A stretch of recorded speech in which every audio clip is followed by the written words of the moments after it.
Many years ago, when I was 11, we had a very sudden and unexpected death in the family.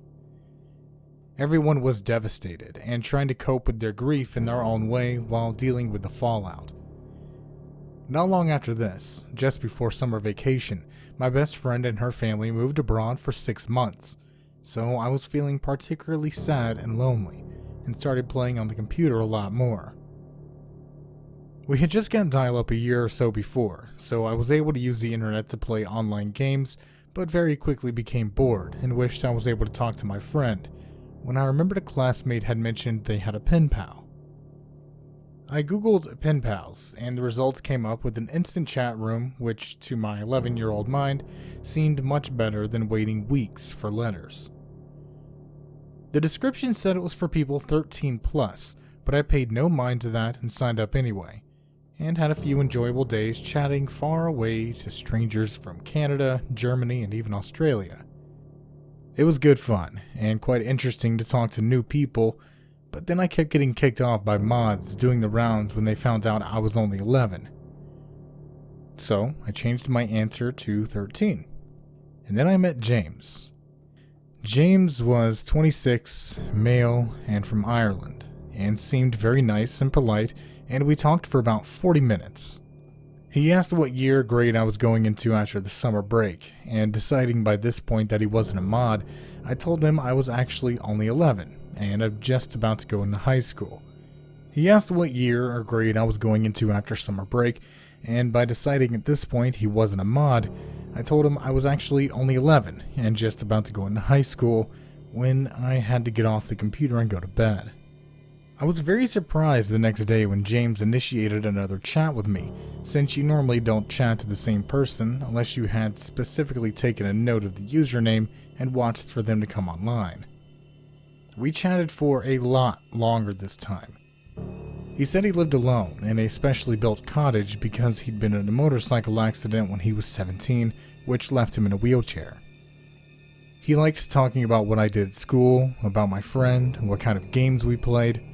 He asked if I had worn a school uniform, and did my next school require me to wear one, because when he was in school, it was a Catholic school, and you absolutely always had to wear your uniform.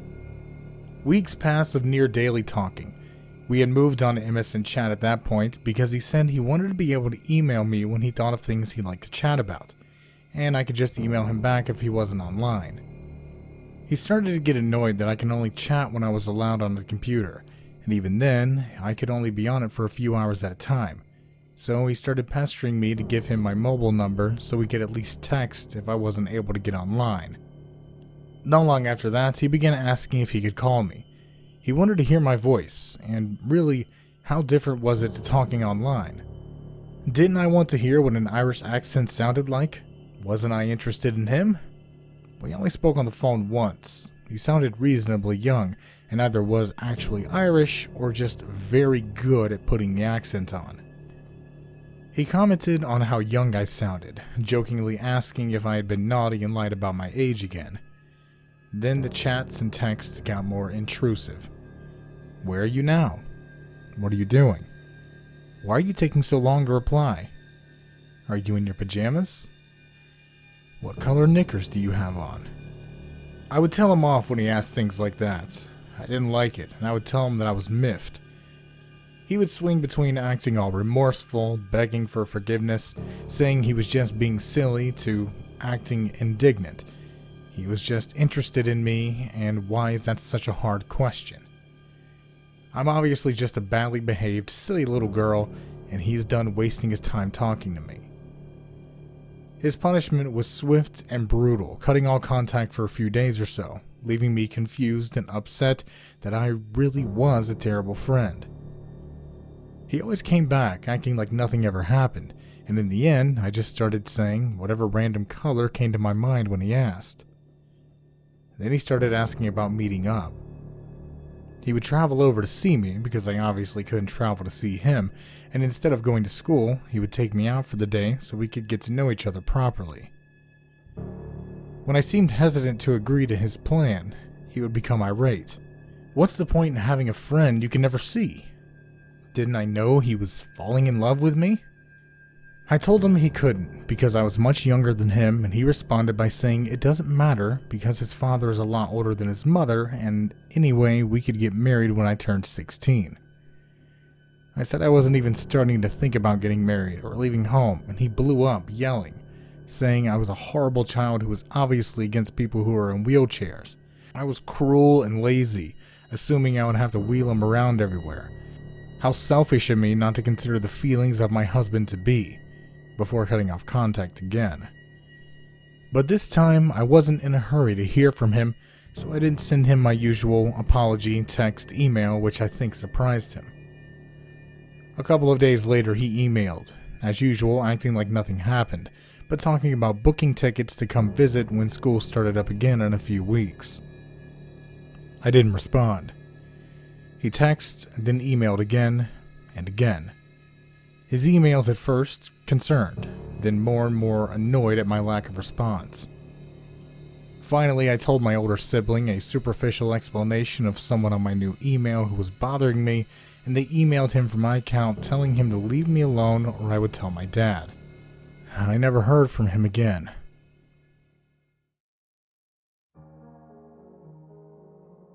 This story goes way back and thankfully never escalated into anything more than what it was. A period of time that instilled the fear of God in me, but also taught me a valuable lesson about internet safety and the cautionary tale generated from my young naivete. False security and teenage invincibility. We've all been there at one point or another.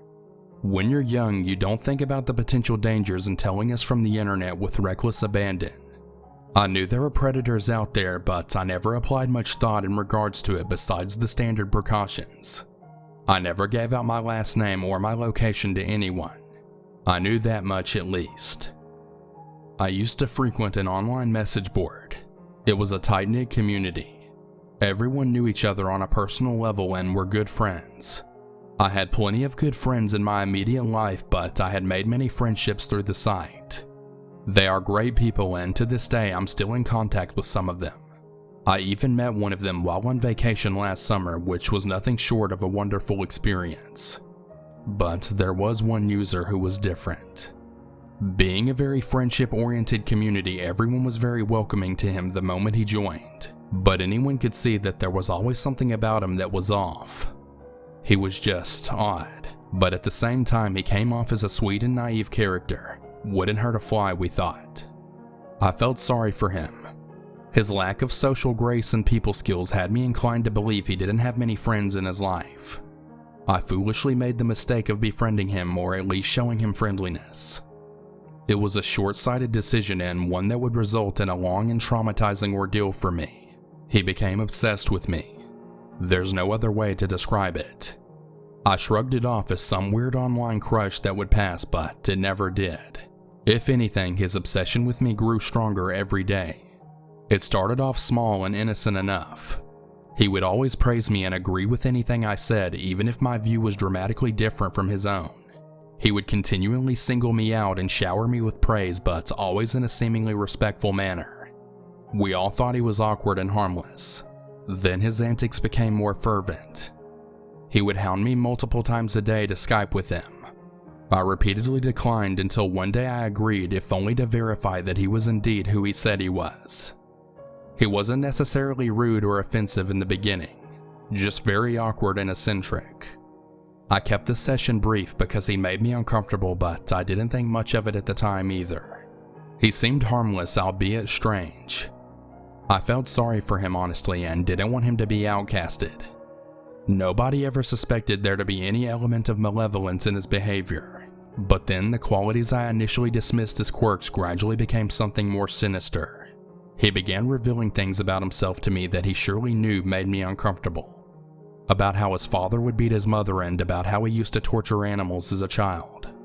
All of it was purposeful, even if he played it off as being clueless and too socially inept to fully understand the appropriateness of his behavior at the time. After that happened, I stopped talking to him but still didn't completely shut him out. My view of him was that he was socially awkward but still had no nefarious intent.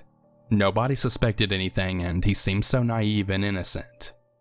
Around that time, I started getting creepy and mostly perverted anonymous messages, and trolls started flooding the board, personally singling me out.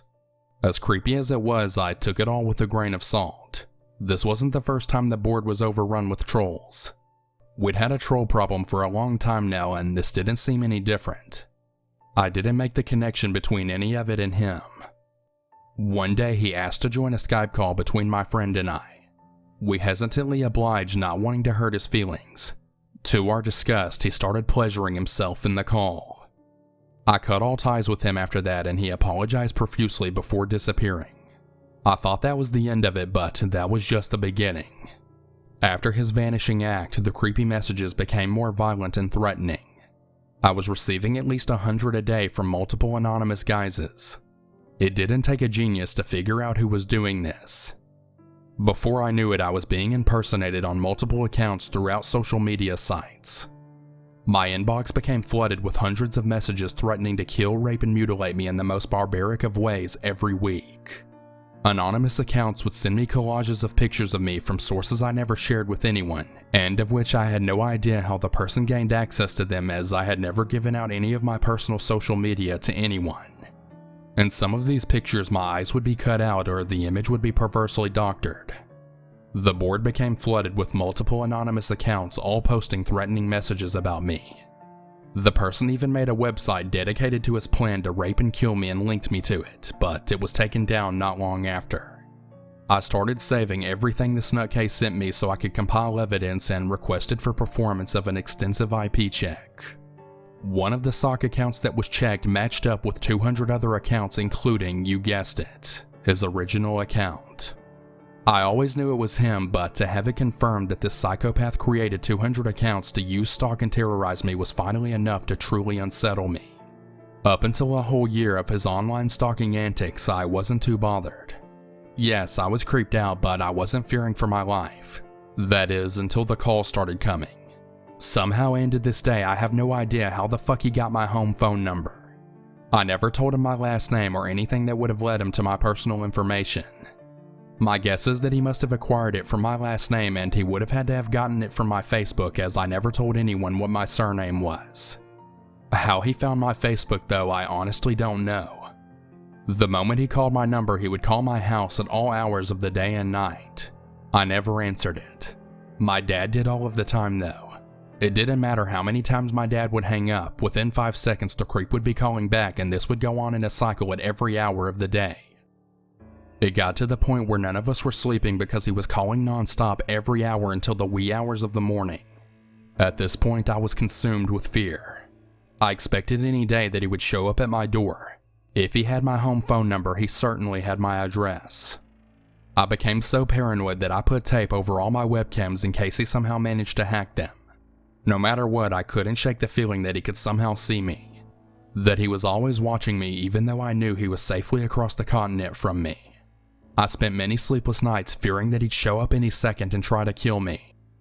We contacted our phone service provider asking for them to trace the call. The number itself was untraceable, but they were eventually able to pinpoint the address of the caller. Sure enough, it was coming from the state of which I knew he lived because he had once told me. I knew without a shadow of a doubt it was him doing this, but what could I really do about it? The cops wouldn't care about some threatening phone calls and messages from a creep miles and miles away. This went on for 2 whole years. I clued my family in as to what was happening immediately once the call started, but there was not much else we could do besides block the multiple numbers he'd call from and eventually just unplug the phone altogether just to get a decent night of sleep. Needless to say, I eventually reached the end of my rope. My cyberstalker, as psychopathic as he was not the brightest crayon in the box. Before he began his reign of terror on me, he had revealed all sorts of information about himself. Even posted them online. I knew what state he lived in, his parents' names, his full name, etc. Let's just call it the typical hubris characteristic of a not-so-smart psychopath. He made it all too easy for me to turn the tables on him. I went from avoiding and ignoring him to actively stalking him back. Doing some digging and creeping of my own, I was able to acquire personal information of his. It honestly wasn't very hard finding his parents' phone number. I had a last name and he had once told me their first names. Bingo. He was a 20-something-year-old guy that I knew still lived with them. I thought at the very least it was about time his family found out what he had been up to. A call was made to them revealing everything, and I do mean everything. I don't know for sure if they ever got the message. It was left as a voicemail since nobody answered, but I assume that the phone call had its intended effect because it's been years and I haven't heard a peep from him since. I hope he got the help he needed, but I frankly don't care what became of him as long as he's not tormenting anyone else. In hindsight, it's pretty funny that ratting him out to his parents was enough to stop him, but not all too surprising. For a 20-something-year-old, he was incredibly childish.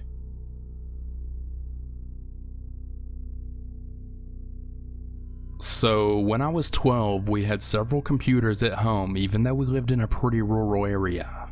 One was mine. A couple of my friends did too.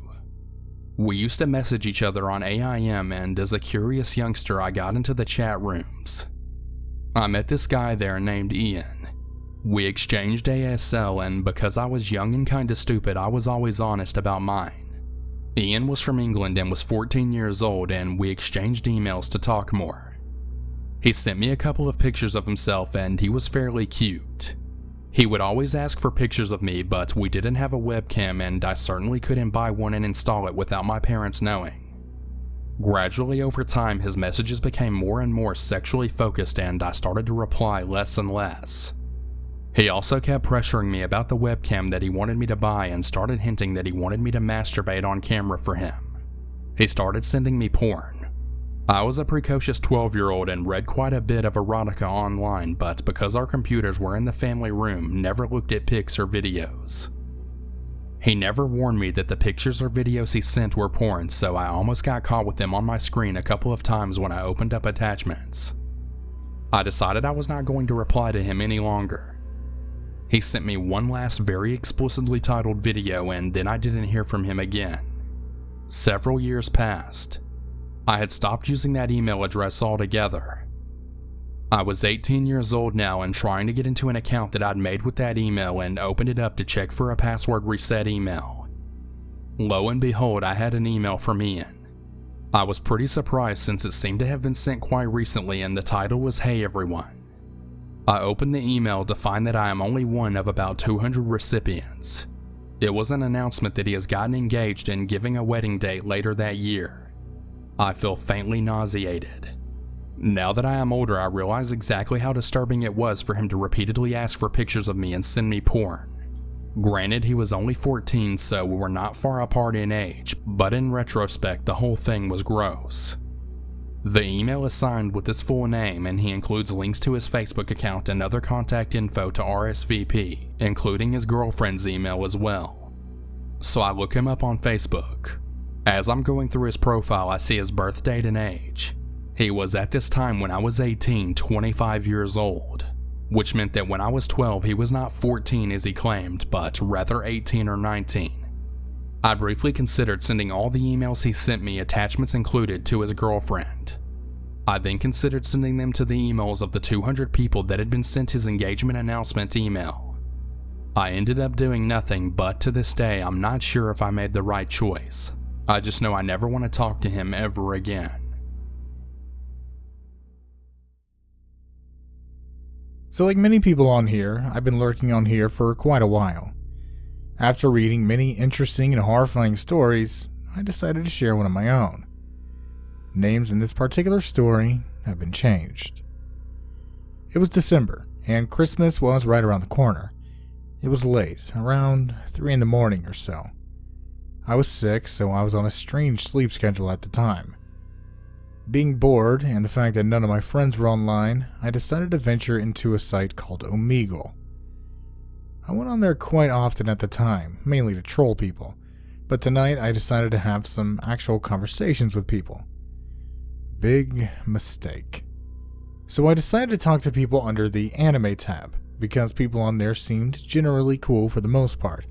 Of course, there's always horny teenagers looking for a girlfriend, no matter what tag you're on. I eventually find someone who isn't a bot and who doesn't immediately ask ASL, meaning age, sex, location. Azula asks me what my favorite anime is, and I jokingly say Fat Albert. I knew I said I didn't want to troll, but I couldn't help myself. A conversation ensues after that about anime and such, and she seems like a genuinely decent person. She then asked me for my email. I gave her my spam email, knowing that there's no real harm in giving that one out. So we continue our chat in a Google Plus hangout. She starts to ask to video chat.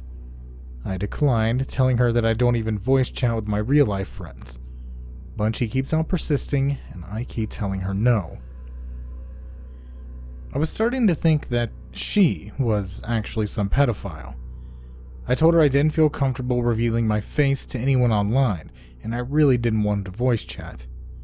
She then says that she'll send me a picture of her face if I send her a picture of mine, so I let her send hers first. I then did a reverse image search to see if the photo was fake. Nothing came up anywhere, so I knew that it wasn't. So reluctantly, I took a picture of myself and sent it to her. I figured it couldn't do any harm. She then kept persisting to video chat. I kept telling her no. I then turned off my computer because I was tired and annoyed. I didn't really think much about it, but I was planning on blocking her the next day. A day later, I get on my computer and was about to block her. But as soon as I got on, she messaged me immediately. At this point, I thought she was either stalking me or had no life and was at her computer all day. So I went ahead and talked to her. She apologized for being pushy and explained that she didn't have many friends and just wanted to get to know me. I said it was fine. So we talked about anime as well as video games and such. A normal conversation for me. The next day, we talk again. She wants to video chat. I told her that I'd voice chat since I did that all the time. Once we were in the voice call, she kept asking me to turn my camera on. Her camera was on at this point, so I was sure she wasn't a 40-year-old man. I told her I didn't feel comfortable doing that. She said she wanted me to video chat to make sure I wasn't some 40-year-old pedo. My voice was quite deep, so I understood why. So again, reluctantly, I turned my camera on. After that, everything seemed to be okay. I could tell there was something wrong, but I figured she was just socially awkward. After that, things were okay for a few weeks. But one day, she randomly told me that she had a crush on me. I told her that I don't do online relationships, and she got really depressed after that. She kept saying how every guy, 5 in total I believe, has turned her down, and she's really sad about it. I didn't know what to do at that point. I felt really bad for her because I knew how it felt to be rejected and how awkward it is to stay friends with them afterwards. So I made one of the dumbest mistakes of my life. I said that I actually did like her back. Nowadays, there's no way in hell I would have done any of this, but I was 14 at the time, I was young and dumb. Just keep that in mind. So I was basically in a fake, fabricated online relationship at this point. I didn't consider her my girlfriend, and only one of my friends, we'll call him Eric, even knew about her existence. In fact, he was in a group chat with us. That's when things started to get strange. In the group chat, we had a decent conversation, but it got weirder after I left. Azula started asking Eric really personal questions about me. Eric gave her the runaround, telling her that she shouldn't be asking me that stuff. She was asking questions like what my last name was, where I lived, etc. Eric didn't tell me about this, but I saw it in the group chat. I thought it was really strange that she would ask someone these questions, knowing that I would see them when I got back. Anyway, at this point she kept asking me what my last name was. Remember, Azula was very persistent, and she wouldn't stop asking a question even if you decline. So I find out that she goes on Facebook and searches every person with that same first name. My first name is fairly common, so there's a lot of people to go through. I couldn't believe it. She spent days trying to find my Facebook. I've never seen so much dedication. Red flags were definitely going off at this point. She eventually finds my Facebook and sends me a friend request. I declined because I was very pissed that she had invaded my privacy. She then started private messaging me on Google Hangouts, asking me about my family members. My friends on Facebook weren't private for some reason. She literally wrote down a list of them all, asking them how they were related to me. I got really scared at this point. I knew I had a stalker and I didn't know what to do. I blocked her on everything and deleted everything on the net that had my real name in it. I had officially went rogue. She eventually emails me on another email of mine. Don't ask me how she found it, I honestly have no clue. Perhaps it was on my Facebook before I deleted it. Anyway, she spams that email with countless messages per day. I blocked her and the emails stop. I didn't hear from her for about a month. Then, one day, I accidentally deleted an important email. I went to my trash to recover it. In my trash were hundreds of emails from her. I nearly soiled myself in fear.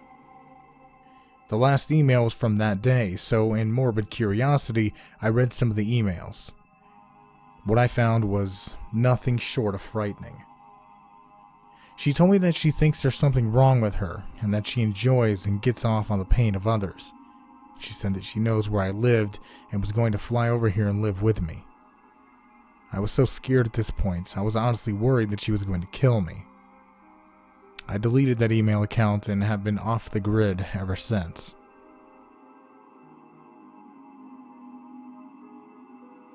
My partner Johnny comes upstairs and finds it cute that I'm checking him out on OKC. I'm confused as I haven't logged in lately, like in months. How could I have been looking at his account? I logged in, check it out, and there's a list of 7 or so people that have been checked out from my account today, Johnny's included, and also someone I work with. Well, that's embarrassing. Nope, wasn't me. Time to change my password. The next day at work, I was sure to bring it up and laugh about the fact that my OKC account was hacked to the person who was in my viewed list. I didn't want this person thinking I actually looked at his account. We work too closely together, and I already get the impression he may see me more than his boss. It always pleased him that his luggage tags printed in the middle name and first initial as Chris T. This is not the type of person who should see his name written out like he's God's gift to Earth. I'll refer to him as Chris. Chris just laughed off the OKC hacking comment I made. I found it strange he had no questions or comments on the subject. Most people would at least ask if you changed your password, but nothing from Chris. I brushed off the situation. A few days later, I was out of the office for work. Johnny messages me saying it happened again, that I checked him out on OKC. No, I didn't, but I changed my password again. July. It's a weekend. I'm having a lazy morning in bed with Johnny. I get a Facebook notification. Your account has been logged in from a new location. The IP address points to Chris's hometown. My heart's racing. What the hell is going on? I took care of the Facebook password and screenshotted the notification. Later that night, I get a text from Chris. Happy 4th, boss, LOL. I assume he's drunk and worried about being caught having his access to my Facebook revoked so quickly. No, it can't be him doing this. It's just a coincidence, right? Johnny is convinced it's Chris, but that means someone I work with on a very small team is targeting me. This will make work nearly impossible. I can't talk to anyone at work about this. I'll have no way to run my department. This situation will get minimized. Chris drank a lot. I'd seen it at work events or when we traveled, just the two of us. He'd often got out of hand, but everyone brushed it off. He was young, it was funny. We all had those nights, but as long as you show up to work the next day, it's fine. I brought it up to him once. Hey Chris, you need to be more cautious about how much you drink at work events. He didn't speak to me for 3 days. Apparently, I had offended him when I told him that he's not allowed to have fun at work events. That's what he told me when he finally snapped at me. I recoiled. He's 3 times my size and we're in a secluded space at work. One time while traveling with just us two, I got very sick. I told him I couldn't make it out for dinner, so Chris offered to pick up something from a nearby store. He knocked on my room door and handed me the water that he'd gotten me. He tried to make small talk as I thanked him and indicated I was going to lie down. It was apparent by his stance in my hotel room doorway he wanted to come in. He moved an inch closer and I said goodnight, shut my door, and locked every lock that I could. It wasn't the only time he made me feel uncomfortable. I hadn't noticed any other accounts being hacked for a while. I was cautious around Chris, even disassociated when I could. I avoided work outings if he was going, would back out of lunch plans that he decided to go to once he knew I was going. But we often had to work very closely. We were a team after all. I couldn't do my job without him, and him without me. November. Johnny was online checking out his FetLife account one evening. He saw I was online via the old messenger they used to have. Johnny asked me if I'm logged in. I'm not. Again, my heart's racing. It's different this time, though. The violations are beginning to feel commonplace, normal, expected. But this hacking is extreme. No one outside of my FetLife friends know about this account. Definitely no one I work with. And there's some faceless nude photos of me on there. I reached out to FetLife. They gave me the IP address of the last login. It's the same as the Facebook hack. Shit. I can't avoid this anymore. I can't pretend it's just coincidences anymore. But I need proof it's Chris. All I have is an IP address and intuition. I can't take that to HR. The police, maybe? Will they help, or will they make matters worse if they need to contact my employer? I start looking into the login history of my account that tracks it. My bank account. Why is there an iPhone logging into it daily? I don't have an iPhone, but Chris does. Shit. This is real. This is happening. I don't know what to do. I'll call the bank while at work and ask them about the unknown login. Chris is at his desk right next to mine. The conversation is easily overheard. I hang up with the bank. They can't help. Chris didn't say a thing. Under normal conditions, a coworker would inquire, "Wow, is everything okay? Did you change your password? Did any money go missing?" Nothing from him, though. So out of character. He's always interested in my personal life. The next weekend, I woke up to a phone call.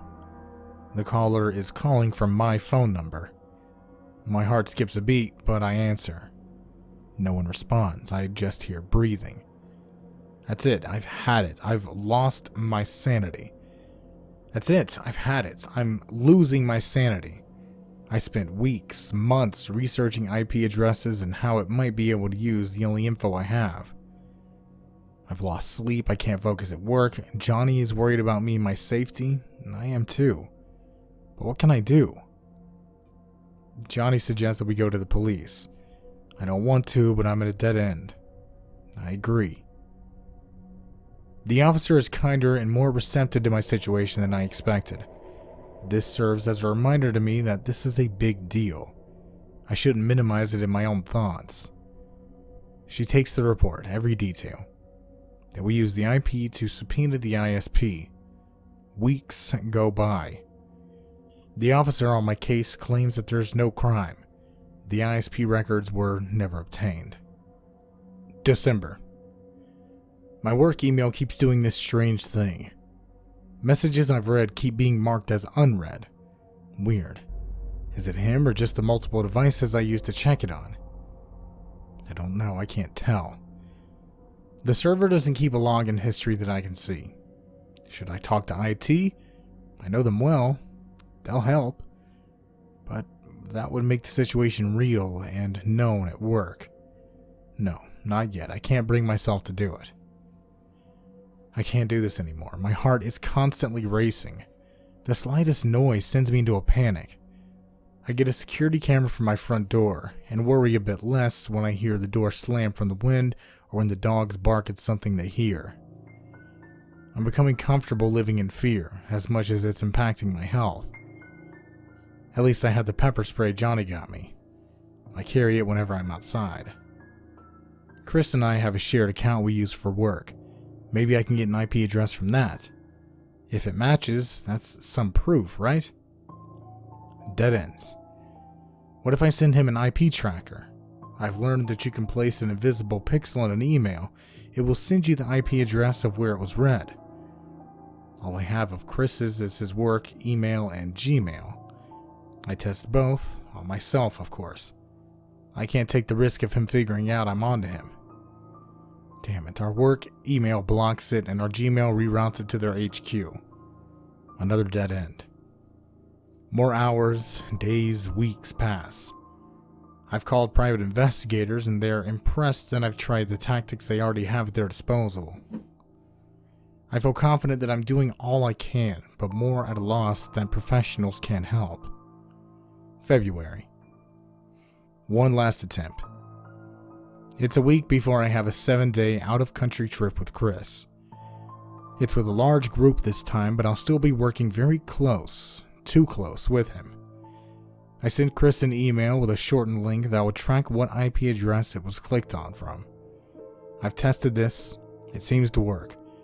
But I'm shaking. What if this tips him off? What if he knows I'm onto him and he attacks me at work? What do I send him to get him to click? I find a local event that this particular breed of neckbeard would be interested in. Hey Chris, I saw this and thought you might be interested. 5 minutes later, Chris replies. Pure panic. No, excitement. Maybe a mix of both sets in. I don't care what the reply says. I check the IP tracker. I got a hit. I'm shaking. I can barely type or hold my phone. It's the same IP address as the Facebook and FetLife hack. I got it. I have the proof I need. It's Chris who's been stalking me via my accounts. My intuition was right. There's relief. The weight's been removed. But then it sends back in. What do I do now? Go to HR, back to the police? We've got that trip coming up. I need my team there to do the job. I'll wait till after I'm back. It's not that bad. I'm used to living like this now. Johnny thinks I'm insane for considering it. He's right, I am. I've lost touch with reality. This situation has me unable to determine what levels of uncomfortable one can and should live with. A night of debate and I've made my decision. I won't wait. I'll do it now. I text my boss, Jay, the next day asking him to meet me on lunch for Sunday. I need to talk to you away from the office. This is not a normal request. We're close at work, but this is bizarre to him. He tells me I'm scaring him. I wish I can tell him, don't worry. The following day we meet for lunch. I'm so nervous I could vomit. This is it. This makes this all real now. I tell him everything. I'm worried he may minimize the issue.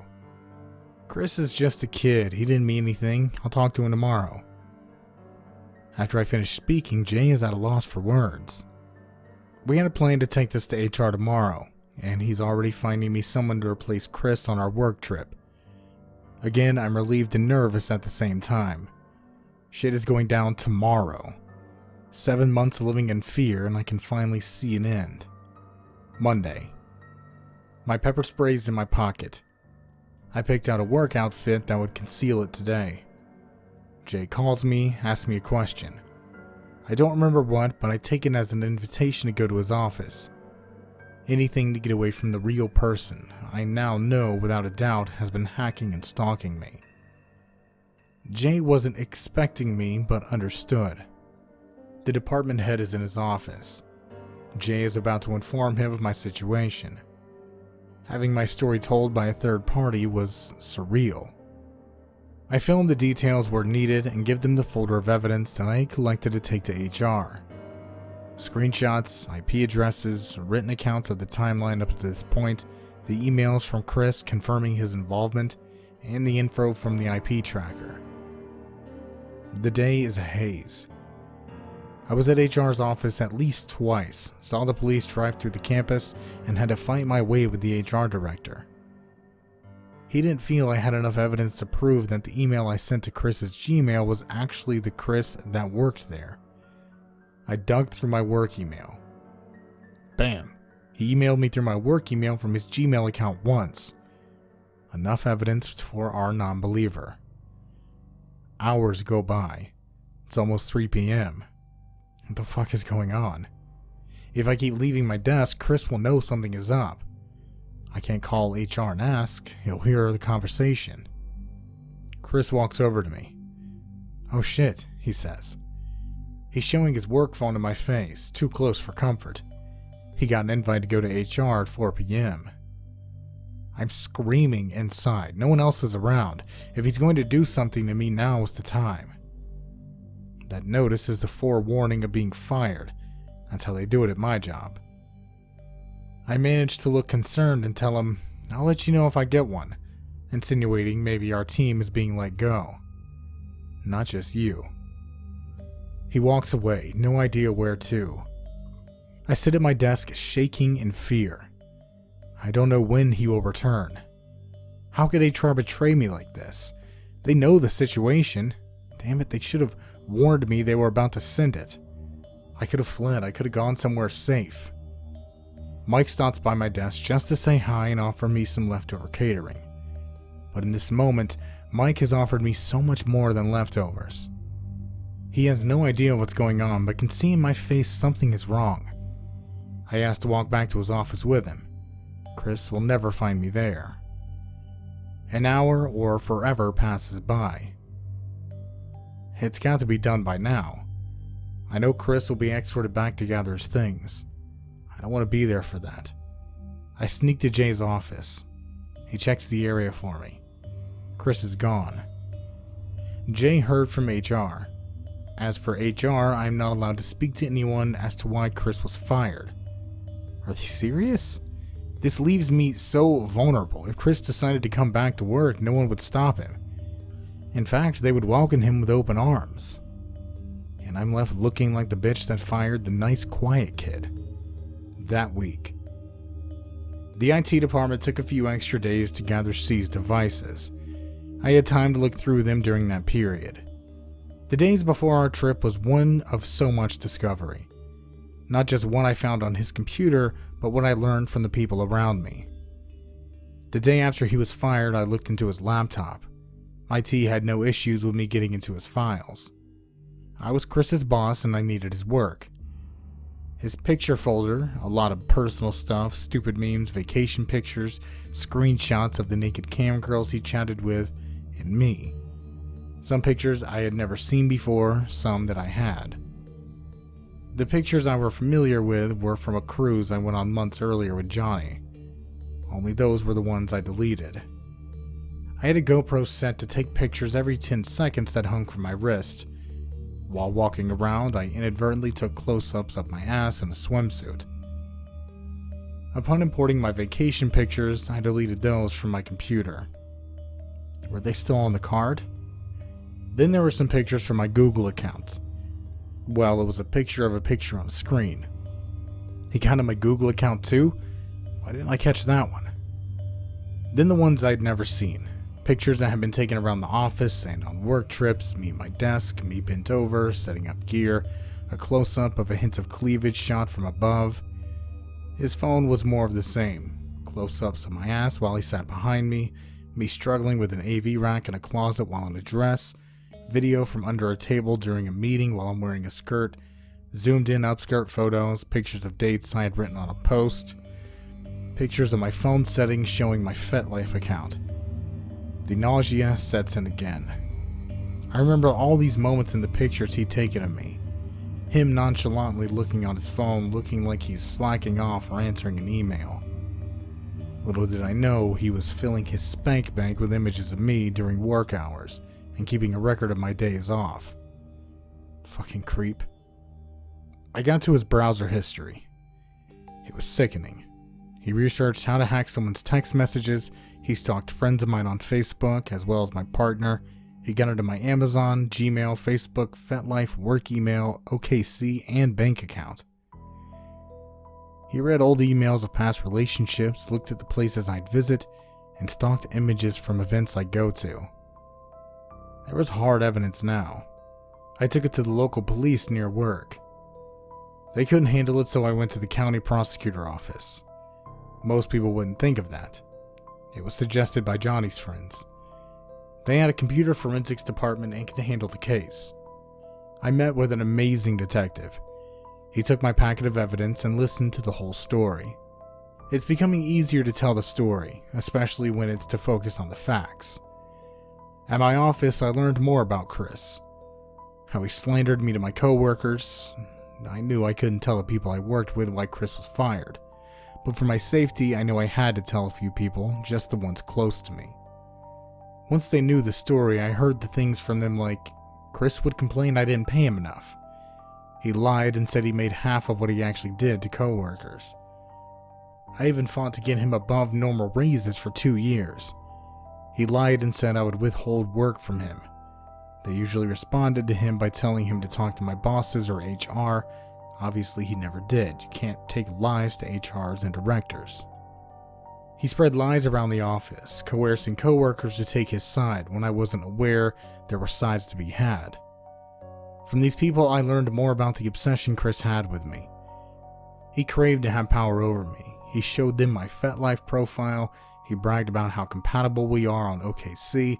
He even spoke about being obsessed with my partner. He told them how he tried to catfish me on Reddit. I couldn't blame them though. Chris laid the groundwork and a bit of gaslighting on them. To them, I was a bad person and Chris was their friend. Chris was really good at playing the victim and never was able to take any self-responsibility. 9 months went by. I followed up with the detective often. It took a while to subpoena his devices for my company, then run forensics. In early September, I got a call from the detective. They arrested Chris. They showed up early morning at his home where he still lived with his parents and admitted to everything. He took the card from the GoPro and recovered the images. He got my password once while I walked away from my computer. He went through my phone when it was left at my desk. I would have loved to have been a fly on the wall. The shock to his family of the type of person he actually is, him cowering while in handcuffs, face to face with what he'd done. No hiding behind a computer screen anymore. I was on vacation when this happened. I remember thinking it's not long now till everyone at work will know. He's got a court date set, and then it's public record. I can't help but people know after that point. I didn't have to wait that long though. Later that day, coworkers started sending me a link. Hey, didn't you work with this guy? What a creep. The link was to the county prosecutor's PR page announcing Chris's arrest, mugshot and all. I came back to work and was able to have the truth come out. It took another 9 months for his final court date. I worked with prosecutors during that time to determine how I wanted to proceed. I opted for a probation period instead of going through a trial and fighting for jail time. While Chris deserves the jail time, he wasn't worth my time nor effort, and a trial would offer him the slim chance of getting off scot-free. Also, this way, he would spend some much-needed time in counseling. 3 years, no contact with me, 3 years sexual offense counseling, 3 years of checking in with a probation officer. This way, I can at least hope he will come out understanding what he did was unacceptable and, fingers crossed, will never do it again to another living being. I know there was no chance of rehab in jail. The hearing. I of course was nervous. I didn't want to see Chris, but I knew whatever I was feeling, he was feeling 1,000 times worse.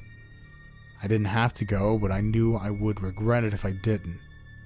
With my fiance Johnny at my side, I watched as he got up to the front of the judge after he cried in the courtroom and agreed to the terms of his sentence. His mom glared at me the whole time as though this was my fault. So that's where he gets it from.